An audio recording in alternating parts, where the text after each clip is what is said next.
안녕하십니까. 머리부리의 문화일보 야구 기자 정세영입니다. 늦은 시간 인사드립니다. 이번 영상에서는 7월 28일 전격 단행된 기아와 NC의 3대3 트레이드부터 3일 앞으로 다가온 트레이드 협상 마감일을 앞두고 현재 야구계 분위기 등을 담아보겠습니다. 머니볼은 프로야구 전문 채널입니다. 특히 KBO 리그에 각종 이적이 터지면 반드시 찾아야 하는 채널을 추구하고 있습니다. 본격적인 영상 시청 전에 구독 버튼 지금 바로 아래 버튼 꾹 눌러주기 바라겠고요. 그럼 제가 준비한 트레이드 관련 이야기 바로 들어가 보시죠. 7월 28일 오후 4시 30분 깜짝 놀랄 트레이드 소식이 터졌습니다. 일단 제 옆에 보시는 게 기아 구단의 트레이드 보도자료고요. NC 보도자료는 따로 띄우지는 않겠습니다. 자, 기아 타이거즈가 28일 NC 다이노스와 투수 김시훈, 한재승, 내야수 정현창과 외야수 최원준, 이우성 그리고 내야수 홍종표를 바꾸는 트레이드를 단행했다는 내용이 담겨 있습니다. 밑에는 새로 영입한 선수에 대한 이야기 그리고 보내는 선수에 대한 성적 등이 상세하게 적혀 있습니다. 그리고 심재학 단장의 멘트도 있는데요. 우한 불펜과 미래 내야수 자원을 영입했다는 이런 내용입니다. 그냥 보도자료니까 그리고 또 여러분들이 많이 봤을 테니까 이 부분은 크게 다루지 않고 넘어가겠습니다. 그러면 이제부턴 여러분들이 반응이 좋았던 여러분들이 좋아했던 문답식으로 이번 트레이드를 한번 짚어볼 텐데요. 아직 구독 안 하신 분들 구독 부탁드리면서 본격적인 설명 들어가 보겠습니다. 기아와 NC의 트레이드. 기아와 NC는 후반기 첫 일정에서 맞붙습니다. 광주였고요. 비록 두 경기가 취소됐지만 두 팀의 감독들이 바빴습니다. 감독들이 자연스럽게 만난 자리에서 우연히 트레이드 이야기가 나왔고 누구 줄래? 누구 받을래요? 오케이? 그럼 협상을 시작해봅시다가 됩니다. 이후 바통은 단장에게 넘어갑니다. 감독들이 큰 틀에서 이름이 언급된 선수들을 중심으로 카드가 맞춰지기 시작했습니다. 애초에는 이렇게 큰 3대3 트레이드까지는 아니었던 것으로 알고 있습니다. 자, 기아와 NC의 광주 3연전 마지막 경기가 있던 날이 7월 20일이었고요. 오늘이 28일입니다. 8일 동안 트레이드 카드가 오갔다. NC 관계자는 이 정도로 길게 오갔으면 규모가 커졌기 때문이 아니겠느냐 이런 말을 했고요. 기아 쪽도 여러 가지 카드가 왔다 갔다 했던 것은 사실이라고 설명을 했습니다. 트레이드 협상은 최종적으로 오늘 오후 자 그럼 그렇게 합시다 라고 하면서 성사가 됐습니다. 트레이드 협상이 어제 마감이 됐다면 오늘 아침에 이 보도자료가 나오는 게 보통이고요. 보통 월요일 같은 경우에는요. 중요한 보도자료는 보통 3시 이전에 다 전달이 됩니다. 월요일이란 특수성 때문인데요. 월요일은 구단들의 이동일이죠. 프런트는 또 쉬는 날이고요. 야구 기자들도 쉬거나 아니면 일찍 업무를 마무리합니다. 4시 30분에 트레이드 보도자료가 나왔다. 일단 급물살이 갑자기 타졌다. 사실 NC 홍보팀장은요. 이발하러 갔다가 연락을 받고 바로 리턴을 했다. 이런 말을 할 만큼 오늘 트레이드가 딱 성사가 됐다. 이렇게 보시면 될 것 같습니다.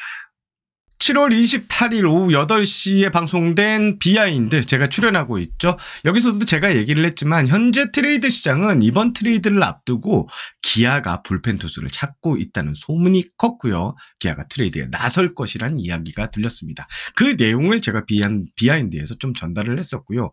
실제 구체적인 움직임이 있다 이렇게 기뜸하는 관계자들이 좀 많았습니다. 결국 오늘 트레이드가 이루어졌습니다. 결과적으로 불펜 카드에 대한 트레이드가 이루어졌습니다. 다만 일각에서는 기아가 저 정도 카드면 더 많은 것을 받을 수 있지 않았을까라는 이야기가 나오는데요. 사실 이우성이나 최원준 그리고 홍종표 선수들은 1.2군에서 5군 사이 1군 전력이라고 봐도 되고요. 이런 선수들을 너무 좀 쉽게 내준 게 아닌가 이런 시선이 나오고는 있습니다. 타 구단의 시선에서는 그렇게 많이 바라보고 있던데요. 나머지 이 트레이드 소문에 대해서는 뒤에서 다시 설명을 드리겠습니다. 지금까지는 총론이었고요. 이제는 강론으로 한번 들어가 보겠습니다. 이번들의 트레이드의 표면적인 이유는 기아는 불펜 보강 그리고 NC는 중견수 포지션 보강과 팀 타선의 장타력 강화를 위한 것이다 라고 이렇게 두 구단이 설명을 했습니다. 그럼 실제 양구단 고위층 그러니까 단장급의 설명을 좀 듣고 싶었는데요. 그래서 제가 오늘 이동하는 과정에서 심재학 단장과 통화를 좀 나눠봤습니다. 의외로 정현창 선수에 대한 이야기를 좀 많이 했습니다. 정현창 선수의 내부 스카우팅 리포트 콘텐트를 보면 한참 우리 팀에 많이 올라왔던 선수다 이런 얘기를 했고요. 유격수가 가는 선수고 신인인데 콘텐트 능력이 상당히 좋다는 평가가 있어서 눈여겨보고 있던 선수였다 이렇게 설명을 했습니다. 특히 2군에서 고졸 신인이 바로 50경기 가까이 나서면서 3할을 치는 게 예사롭지 않다고 설명을 했습니다. 그리고 김시윤 선수의 이 스피드가 떨어진 부분에 대해서는 구단 쪽에서는 다시 올라올 수 있다는 판단을 했다고 했고요. 한재승 선수 같은 경우에는 시속 147km 이상을 던질 수 있고 회전수가 트랙맨 기준으로 평균 2,300이 넘는 것을 좀 주목했다 이렇게 설명을 했습니다. 여기에 회전축 방향이 좋다. 컨트롤이 약간 흔들리지만 23살 선수가 충분히 발전할 수 있다는 판단이 들었다고 소개했습니다. 김시훈 선수는 최근 2군에서 최근 2군 기아전에서 또 던졌다고 했고요. 이때 좀 눈여겨본 것 같습니다. 한지승 선수는 2군에서 지금 선발 수업을 받고 있는 것을 알고 영입을 했다고 심재학 단장은 설명을 했습니다. 일단 NC는 이따 얘기하겠지만 지금 심재학 단장을 제외한 나머지 단장들이 미국 서부로 단기 연수 그러니까 워크숍을 떠난 상황입니다. 그래서 임선남 단장의 설명은 제가 듣지를 못했습니다. 비행기 안에 있어가지고 핸드폰이 꺼져 있더라고요. 그래서 내부 팀장급 관계자에게 좀 설명을 세세하게 들을 수 있었습니다. 최원준 선수는 NC 구단에서는 어쨌든 우리가 중견수 자원이 제일 절실했고 팀의 니즈에 맞는 정확히 부합하는 선수라고 이렇게 설명을 했습니다. 이유성 선수 같은 경우에는 지난 2018년 NC에 있을 때 성실한 모습에 누구도 다 칭찬했던 선수였다 이런 얘기를 했고요. 중장거리포를 때려줄 수 있는 선수다. 타선의 무게감을 더해줄 수 있는 이런 선수들이라고 평가했습니다. 그리고 홍정표 선수 이야기를 꽤 진지하게 했는데요. 내야 포텐으로만 따지면 홍정표 선수가 10개 구단 선수 중 탑 수준에 드는 것 아니냐라는 이 내부 평가가 있었다. 그리고 미대 뎁스를 강화해줄 적임자라고 이렇게 아주 좋은 평가를 내렸습니다. 양구단의 트레이드 이야기를 살펴봤고요. 이번 트레이드를 두고 여러 평가가 나옵니다. 가장 많은 평가. 특히 현장 기자들 사이에서는 냉정히 따져봤을 때 규모가 크고 나름 이름값 있는 선수들이지만 지금 판도를 완전히 확 바꿀 수 있는 트레이드는 아닌 것 같다라는 의견이 현장 기자 그리고 해설위원들의 평가가 많았습니다. 주변의 다른 관계자와 해설위원 또 다른 해설위원 평가를 들으면 좀 이상한 트레이드다라고 이런 평가를 내리는 이들도 꽤 적지 않았는데요.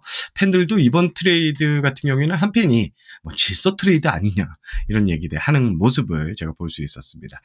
사실 저는 이번 트레이드가 좀 의아한 게 외야 자원을 2명을 받는 트레이드 보통 구단들은 잘 하지 않습니다. 특히 NC는 외야 자원에 박건우 선수 있죠. 손아섭 선수, 권희동 선수, 한석현 선수, 최정원 선수 등등의 이번에 새로운 받아온 자원까지 합치면 외야 자원이 7, 8명이 됩니다. 그야말로 넘쳐나는 상황인데요. 물론 이 중 한두 명을 빼고는 확실한 주전이 누구냐라는 의문은 있지만 어쨌든 외야 자원이 넘쳐나는 상황. 김성욱 선수를 SSG로 이적시킨 것도 사실 외야 자원이 포화 상황이다. 길을 열어주고 싶었다. 이런 상황에서 트레이드를 했던데 그랬던 NC가 외야 자원을 다시 2명이나 영입했다. 이것은 숨은 포석이 있는 게 아니냐라는 이야기가 계속 나오고 있습니다. 한 팀의 외야가 넘쳐나는 상황, 모 야구인은 이 트레이드를 보고 무조건 후타 트레이드가 따라올 수밖에 없는 트레이드라고 이렇게 설명을 했습니다. 이 야구인뿐만 아니라 오늘 전화를 나눴던 해설위원들도 이건 추가 트레이드가 반드시 있을 것이다 라고 예상을 했습니다. 팀을 이렇게 기형적으로 가져가기 쉽지 않기 때문이라는 이유에서입니다. 결과적으로 NC 쪽에서 트레이드가 나올 수 있는 분위기가 형성됐다는 게 저를 포함한 야구계 기자들, 타고난 프런트 해설위원들의 공통적인 시선입니다. 그래서 제가 물어봤습니다. NC 구단 관계자에게 내일 또 뭐 발표되는 거 있나요? 일단 이 팀장급 관계자는 내일 없다. 지금까지 전달받은 사항은 없다라고 했습니다. 그래도 사항은 한번 계속 지켜보셔야 될 것 같습니다. 오늘처럼 말이죠. 제가 비하인드 방송에서도 말씀드린 이야기지만 기아, 하나, 삼성 쪽이 현재 트레이드에 아주 적극적입니다. 기아는 추가 트레이드 가능성에 대해 심재학 단장이 말을 좀 아끼는 분위기였습니다. 일단 하나의 경우에는 외야 자원, 방송에서 말씀드린 이 중견수도 좋고 타선에 무게감을 실어줄 수 있는 타자를 찾고 있다는 소문이 꽤 많습니다. 지금 하나는요, 물이 들어올 때 노를 져야 한다. 우승기회가 또 오지 않는다라는 분위기가 감지되고 있고요. 활용 점정을 찍어줄 수 있는 이런 타자 자원을 찾고 있습니다. 다른 구단 관계자는 이런 말을 했는데, 하나 프런트가 지금 이 시점에서 안 움직인다? 그건 일을 안 하는 것 같다. 라고 이렇게 설명을 했습니다. 하나가 움직인다는 소문이 파다하고 현장에서는 과거에 소문이 났던 한 선수, 그리고 몇 년 전 FA 시장에서 고심했던 한 선수에 대한 관심이 있다는 이야기가 계속 들립니다. 실제 한 해설위원은 몇 년 전 저울질을 하다가 놓친 그때 당시 FA 외야 선수에게 대한 소문이 조금 있는 것 같다, 이렇게 제게 귀띔을 했습니다. 그리고 삼성도 부지런하게 움직이고 있다고 합니다. 포수 자원 보강, 불펜 보강이 목표인 것 같은데요.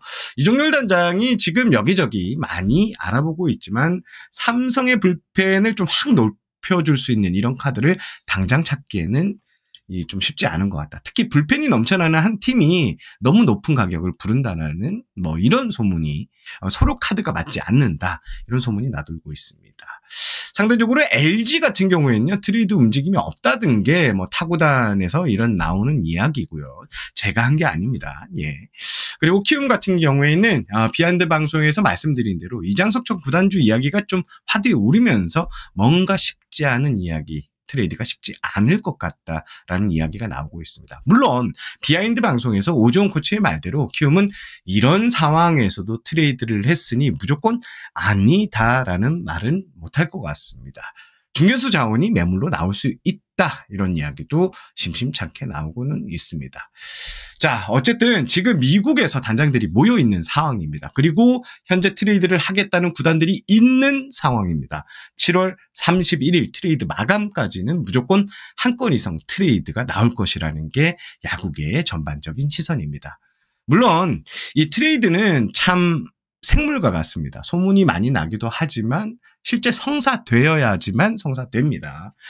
7월 31일까지 이제 이틀 남았는데요. 지금 날짜가 좀 바뀌었는데 일단 조심스럽지만 현재까지 분위기는 이렇다라고 제가 설명을 드리고 싶었습니다. 이상으로 영상을 마무리하겠습니다. 제가 월요일 일정이 좀 바빠서 영상이 좀 많이 늦었습니다. 여러분 죄송하고요. 저는 문화일보 야구기자 정세용이었습니다. 프로야구에 이적 소식이 뜬다면 바로 머니볼을 찾아올 수 있도록 계속 부지런하게 발품을 팔겠습니다. 머니볼은 저 혼자 가내수공업 하는 방송입니다. 혼자서 대본도 쓰고요. 영상도 찍고 편집까지 하지만 여러분들과 소통하는 마음으로 더욱 부지런하게 움직여 보겠습니다. 그럼 진짜 물러가겠습니다. 시청해 주셔서 감사합니다. 안녕히 계십시오. 구독 버튼 부탁드립니다.